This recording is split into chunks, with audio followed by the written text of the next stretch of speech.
Maabutan na tayo ng Kapaskuhan at ngayon ko lang pala ma-share yung mga ganap ng mga nagdaang buwan for today's video. Ang karawan talaga ninay ay araw ng mga puso at dahil na rin sa sobrang kabisihan natin sa buhay, ngayon ko lang ma-share sa inyo na abutan na nga ako ng Pasko. Dahil sa ayaw mabawasan ni nanay ang kanyang pera sa kaban, ayaw niya ng mga ganitong handaan kahit na napakasimple lang, sa kanya ay nagagastusan na kagad ng kalakihan. Ang ganitong handaan ay pang pamilyang salo-salo lang naman. Dahil mayaman nga si inay, shout out na naman sa nagsasabing mayaman si nanay. Dahil nga mayaman, hindi pwedeng babawasan ang kanyang pera sa kaban. Mayaman naman po talaga si nanay sa utang, guys. Hindi po yun namin pinagkakaila at kinakaya dahil dyan kami nabuhay sa utang-utang. Kaya kami ay nagsisipag at nagsusumikap dahil nga kung wala tayong pagsusumikap sa buhay, ay naku, ubos ang pera ni nanay talaga sa kaban. At buong bayan ay kanyang pagkakautangan at yan naman ang gustong-gusto ng nagsabi kay nanay na mayaman. Sana all mayaman. At sana magkatotoong mayaman talaga si nanay. Hindi na sana yaman sa utang, kundi yaman sa kahirapan na kanyang pinagtagumpayan. Dahil si nanay talaga ay masasabi kong napakayaman sa kasipagan. Napakaswerte pa rin namin dahil kahit ganyan pa si nanay, hindi niya kami pinapabayaan. Hanggat kaya niyang ibigay, walang hindi kay nanay. Ay, agmulabat pampapas no ko, talagang babaga lang. Nagyad kamaungan sang kamaungan.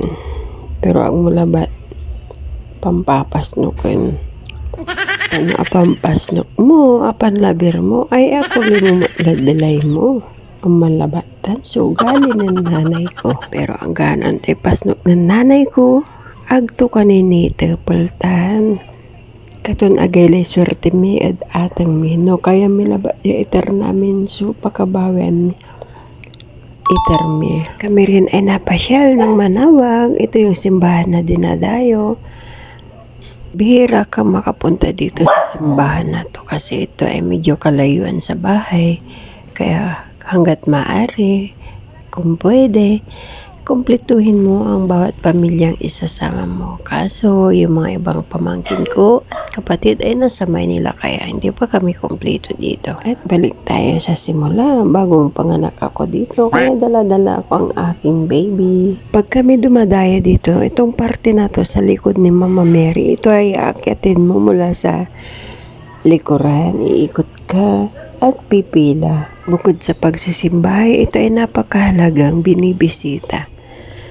Kaya kailangan kang maglaan ng oras para pumasok dito kahit gaano pa kahaba ang pila ay magtiyaga ka. Andito yung napakalaking imahe ni Mama Mary na kung saan lahat ng tao ay dito umaakyat at dala-dalang mga panyo pang ipahid sa likuran at katawan ni Mama Mary. At sa pag-exit mo naman ay mga rosary, devoto, na kung saan pwede kang bumili na may bendisyon na. Kami na ay patungo sa baba para magsindi ng kandila. At ayan, mula sa taas ay tanam mo sa baba, mula sa mga candlelights, pipila ka ulit para bumili ng kandila at magsisindi sa baba. Itong lugar ng Manawag ay may kaluwagan. Meron ka pa ditong pwedeng maiikutan. Nakapag-ikot-ikot dito dahil gawa ng may maliit kaming kasama. Pagkatapos nagsimba ay diretso na kami ng bahay at ito na nga. Tayo ay magsalo-salo, kain na naman kasama ang pamilya. At tara na, kain na ulit muna tayo. Kulang na nga lang kami dahil wala na si ate at itay.